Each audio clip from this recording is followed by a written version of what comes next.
Le calendrier de fou du Real Madrid pour le mois d'octobre et début novembre, faut être prêt, c'est la guerre. On commence donc le week-end prochain avec déplacement à Getafe chez les assassins, chez les blesseurs, chez ceux qui aiment se battre. Même si cette saison contre le Barça, les gars, franchement, ils ont offert du beau jeu. Attention. Ensuite, on enchaîne directement, 3 jours après, Ligue des Champions, Juventus. Un grand test, encore une fois, il faut que Xabi Alonso le passe. Les gars, s'il ne passe pas la Juventus, on ne passera aucun grand test cette saison. Derrière, t'enchaînes Barça. Autant te dire, si tu perds Juve et tu perds Barça d'affilée, aïe aïe aïe. Tu perds en Champions League, tu perds en Liga, ta confiance, -1000. Et les gars, on peut pas se permettre de perdre. Le Barça à domicile, ils nous ont battus toute la saison dernière. Cette saison, les gars, faut commencer sur une victoire. Faut absolument commencer sur une victoire. Ensuite, tu as un match où tu peux éventuellement faire tourner, c'est-à-dire Real Madrid-Valence, Madrid à domicile contre Valence, Valence ils vont pas bien, etc. Peut-être que c'est là que Xabi Alonso il décidera un petit peu de faire tourner son équipe.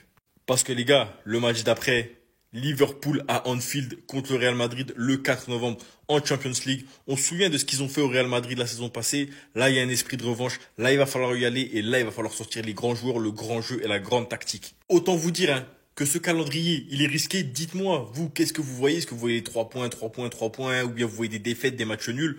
Mais franchement, si le Real Madrid, ils arrivent à se sortir de ça avec que des victoires, ils sont lancés pour une saison. Vraiment. Les gars, on a des nouvelles sur le Real Madrid, Kylian Mbappé et aussi Toni Kroos, on en parle tout de suite. Déjà, on a appris que Cristiano et Mbappé, les gars, ils sont en contact. Cristiano a toujours été un modèle et un exemple pour moi. J'ai de la chance car on discute, il m'aide et il me conseille. Et bien évidemment, les gars, c'est le numéro 1 et la référence au Real Madrid. Les gars, pouvoir discuter avec Cristiano Ronaldo Real Madrid, c'est la meilleure des choses, les gars. Il n'y a pas meilleur gars pour vous conseiller. Et puis les gars, Cristiano, il a capté lui-même, il a vu Kylian Mbappé, c'est son successeur. C'est le mec qui maintenant va devoir scorer, gagner les ballons d'or et faire gagner l'équipe. Les gars, toujours par rapport à Kylian Mbappé, il est tout proche de battre 2 records historiques. Il compte actuellement 53 buts en équipe de France. Giroud est à 57 et il n'y a que 4 buts d'écart entre les deux. Dites-vous que Mbappé peut devenir le meilleur buteur de l'histoire de l'équipe de France à seulement 26 ans. Et ça, les gars, c'est vraiment très très fort. Il compte même 12 buts en Coupe du Monde. Le record est détenu par Klose avec 16 buts. Franchement, il manque que 4 buts pour battre ce record. Les gars, ça va être vite fait sur cette Coupe du Monde. Et pour finir, les gars, je pense qu'on a vraiment sous-estimé l'apport de Toni Kroos au Real Madrid sur le milieu de terrain. Pour continuer, les gars, je pense que Toni Kroos est un joueur qui est vraiment sous-estimé au Real Madrid et en Liga en général. Depuis la saison 17-18, les gars, Toni Kroos, c'est 209 matchs pour 424 occasions créées et l'écart qui est entre lui et Modric, les gars, il est énorme. Modric, il a joué 254 matchs et il a créé que 384 occasions, ce qui est déjà énorme, mais pour montrer vraiment la grandeur de Toni Kroos. Donc comme d'hab, les gars, n'hésitez pas à me dire en commentaire ce que vous pensez de ces informations et n'hésitez pas à vous abonner pour m'envoyer de la force. Le Real Madrid très satisfait de Dani Ceballos. Francesco Totti, la légende de l'AS Roma, observe Nico Paz. Ou encore Rudiger qui devrait quitter le Real Madrid à la fin de la saison. Les Madridistas, que se passe-t-il du côté du Real Madrid? Pour commencer, le Real Madrid est très satisfait de Ceballos. Il est convaincu de son importance et souhaite gagner la confiance de Xabi Alonso. Bien que les joueurs non convoqués en équipe nationale aient des jours de repos, Ceballos s'entraîne quotidiennement. En vrai, ça fait quelques matchs qu'on se rend compte de l'importance que peut avoir un joueur du profil de Ceballos au sein du Real Madrid actuel. Arda Güler qui se retrouve trop orphelin, parce que logiquement derrière lui il y a 2 boxeurs, donc Tchouaméni et Valverde. Donc rajouter un tout petit peu de contrôle de balle et un tout petit peu de technicité ne ferait pas de mal. Et il est plutôt sur une bonne lancée depuis un petit moment. Le seul problème qu'il a, lui là, c'est la régularité. Mais bref. Francesco Totti qui nous dit ceci. Il n'y a pas beaucoup de talents italiens en Serie A. Le seul que j'apprécie vraiment, même s'il n'est pas italien, c'est Nico Paz. C'est le seul que je suis. Et Nico Paz, il commence à attirer quelques regards. Et en plus, vous savez, Francesco Totti, une légende de Roma. Et on n'en a pas encore fini. Nico Paz, il va attirer de plus en plus de regards. Mais mon petit, ta place est au Real Madrid. Tous ceux qui disent, ouais, il n'y a pas de place au Real, on s'en fout. Ta place est au Real Madrid. Et pour finir, breaking, Rudiger devrait quitter le Real Madrid à la fin de la saison. Son prochain club pourrait être en Arabie Saoudite. En vrai, pourquoi pas? Parce qu'on voit clairement que depuis sa grosse blessure la saison dernière, où il a joué littéralement sur une jambe, ce n'est plus le même joueur. En plus, faut pas oublier qu'il y a l'âge aussi qui commence à peser. Mais franchement, Rudiger ne peut pas cracher dessus. Parce que la saison où on prend la dernière Ligue des Champions, là, il était très important aussi. Mais il commence à faire un peu le foufou. Donc ça peut lui faire du bien, ça nous fera du bien aussi. On va ramener quelqu'un de nouveau et puis voilà. Mais sinon, bref. Dites-moi ce que vous en pensez dans les commentaires. Et surtout, pour ne rien louper, vous savez ce qu'il vous reste à faire. Abonnez-vous. Les joueurs du Real Madrid sont actuellement au top de leur forme. Les gars, regardez pendant cette trêve internationale la performance de certains joueurs. Donc Vini Junior lors du match contre la Corée du Sud, victoire 5-0.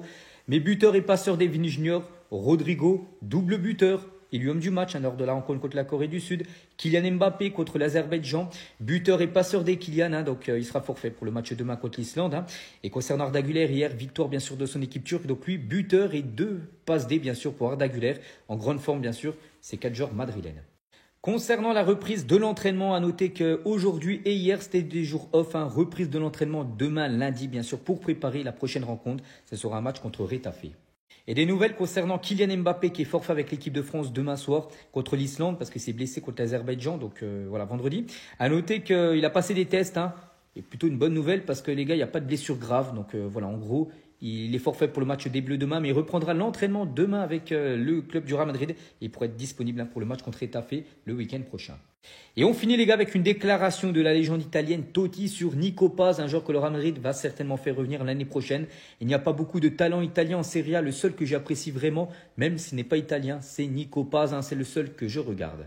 Les gars, un nouveau pull ou un nouveau t-shirt du Real, regardez, un t-shirt en 3D. Les gars, je sais pas ce que vous en pensez, moi perso, je le trouve vite fait. Une parole de Zinedine Zidane, entraîner l'équipe de France est l'un de mes objectifs, on verra bien. Ça, c'est des paroles qui ne sont pas dites au hasard. On sait que Didier Deschamps, son contrat, il se termine après la Coupe du Monde et il y aura une place à aller chercher.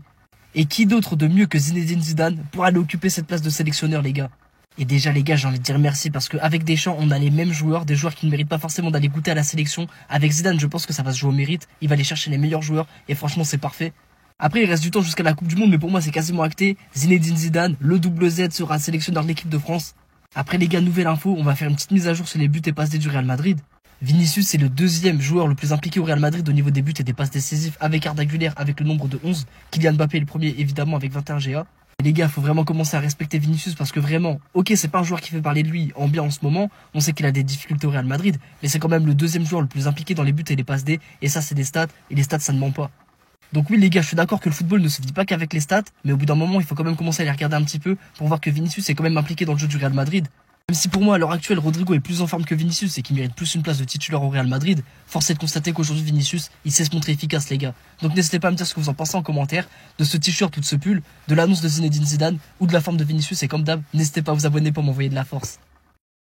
Polémique au sein du Real Madrid à cause du briseur de collectif Mobutu. Les Brésiliens en ont marre de garder leur bouche fermée et se sont exprimés après avoir fessé la Corée du Sud. Rodrigo, on sait même plus c'est quoi son poste. Carlo Ancelotti m'a fait jouer à un poste où j'ai beaucoup joué au Real Madrid. Avec Vini, ça marche vraiment bien, on s'entend à chaque fois. Et à ce qui paraît, Ancelotti le sait mieux que quiconque. Et moi, je pense bien avoir des souvenirs. Mister Carleto le mettait sur le banc et même quand il faisait un meilleur match que les autres en attaque, c'était toujours lui le premier à sortir. Vinicius lui aussi a eu son mot à dire. Carlo Ancelotti a toujours été le meilleur entraîneur que j'ai jamais eu. C'est celui qui m'a donné le plus confiance, celui avec qui j'ai le mieux joué. Rodrigo et Vinicius, le message il est clair. Les deux veulent recommencer à danser de la samba sur le terrain. Mais depuis que le kick s'est arrivé, tout s'est arrêté. Du jour au lendemain, Rodrigo a perdu de tout son éclat. Vinicius a été obligé de contacter des Brésiliennes pour essayer de retrouver son joga bonito. Finalement, on se retrouve dans quel genre de situation avec Mobutu? Mbappé bouffe tellement l'énergie de tout le monde en attaque. Les Brésiliens, ils arrivent même plus à danser sur le terrain. Dans les commentaires de la déclaration de Rodrigo, certains pensent que c'est des pics envers Xabi Alonso. Et Rodrigo, c'est quand la dernière fois qu'il a joué numéro 10 à Madrid. Mobutu, laisse nos Brésiliens danser, s'il te plaît. On aime bien tout ça, là, t'es trop fort, mon gars. Et essaie de mettre nos Brésiliens en condition, s'il te plaît, parce que quand ils dansent la samba, Est-ce que je suis le seul? Est-ce que je suis le seul à détester la trêve internationale? Non, parce que le nombre de blessures, j'ai l'impression que les sélectionneurs, ils font exprès en fait. C'est quoi, vous voulez nous nuire? Parce que d'abord, Hussein, maintenant Mbappé et Mastantuono. Déjà qu'on a Trent qui est blessé depuis un moment. Kamavinga qui revient tout juste de blessure. Et il y a encore un match pour l'équipe de France lundi. J'espère qu'il va pas jouer. Parce que je sais pas si vous vous rendez compte, mais le calendrier du Real Madrid en fin octobre, début novembre, il est stratosphérique. On se déplace à Getafe, on reçoit la Juve, on reçoit le Barça, on reçoit Valence. En début novembre, on va à Liverpool. Donc s'il vous plaît les gars, on a besoin de nos joueurs. Et à 100%. Parce que c'est pas avec des news comme ça que je vais être rassuré. Oui, on nous dit que les blessures de Mastantuono et Mbappé sont pas graves. Mais à quel prix? Si c'est pour qu'il joue et qu'il se reblesse juste après, comme soi-disant avec l'équipe de France, il était apte et finalement il a joué et il se reblesse, non merci. Moi, pour ce calendrier, je veux des joueurs à 100%. Le fils de Luka Modric, il est trop fort au football. À seulement 15 ans, il joue déjà avec la réserve du Real de Madrid. C'est un mélange de Cristiano Ronaldo, de Neymar et de Luka Modric pour sa qualité de passe. Regardez comment il est technique. À seulement 15 ans, il est considéré comme étant le plus gros crack de l'académie du Real de Madrid. Regardez-moi sa technique, les gars, c'est hallucinant. Regardez, c'est vraiment un mélange de Neymar et de Ronaldo. Et d'ailleurs, son idole, ça a été Neymar. Bah regardez, il joue comme Neymar. Ça se voit qu'il a grandi en regardant ses skills sur YouTube. Mais le plus impressionnant, les gars, c'est qu'à seulement 15 ans, il joue déjà avec la réserve du Real de Madrid. Et d'ailleurs, regardez comment il est technique, les gars. C'est hallucinant. Il a pris le numéro 7 pour faire hommage à CR7, qui était le meilleur pote de Luka Modric lorsqu'il jouait au Real de Madrid. Et le pire, voilà, quand je vous ai dit qu'il a la qualité de passe à Luka Modric, est-ce que vous avez vu la passe qu'il a mis?